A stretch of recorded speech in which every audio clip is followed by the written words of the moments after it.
الحولي 26/5/2012. شو بتحكينا على اللي صار معك خالي؟ صار معي صوت على البيت، واحد وقف برا وواحد جوا. أول شيء وقفوا برا، قال مين؟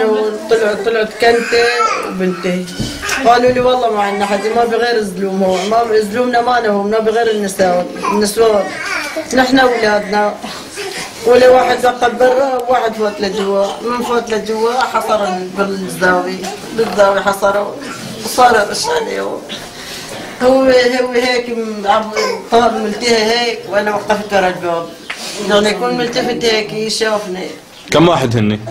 اولادكم اللي استشهدوا؟ اولاد بنتي 4، اولاد كنت مصطفى بن حسن السطو، اولاد عمي 4 اولاد عمة لوط، اولاد عمة شعلان ومرته واولادها كلياتهم ماتوا. كل عائلات يا خيي، كل عائلاتها كل واحد بنفس الحال. واحد مرته وجوز ما عم نحكي على شخص واحد، لو على شخص واحد ما عنده شيء سعر بسعر اللي ماتوا. كلها شيء 100 واحد. بدنا نكفى يكفنون مع دافع يا عالم بالشراش.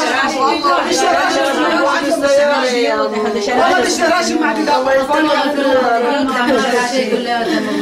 الحولي 26/5/2012.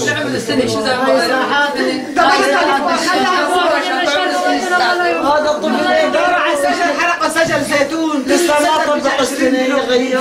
ولا عم يحرقون لنا عم بياخذ البقر والغنم، عم بياخذ 5 بقرات يا ياسر، 5 بقرات على المحلب كله حرقوها او رش عليها. ولا خلونا بيوتنا لسه بيوتنا بيحرقوها. يا عمي ضل 100 واحد اللي اجوا 100 ما 2 100 واحد. حسبنا الله ونعم الوكيل. 100 واحد من عائلتنا راحت 100 خيي. شو اسم عائلتكم؟ شو ذنبنا الاطفال هيك؟ شو ذنبنا الاطفال هيك عم بتشرد؟ شو ذنبنا الاطفال هيك؟ شو ذنبهم؟ كل اولاد العم عبد الرزاق لحالهم 85 شخص.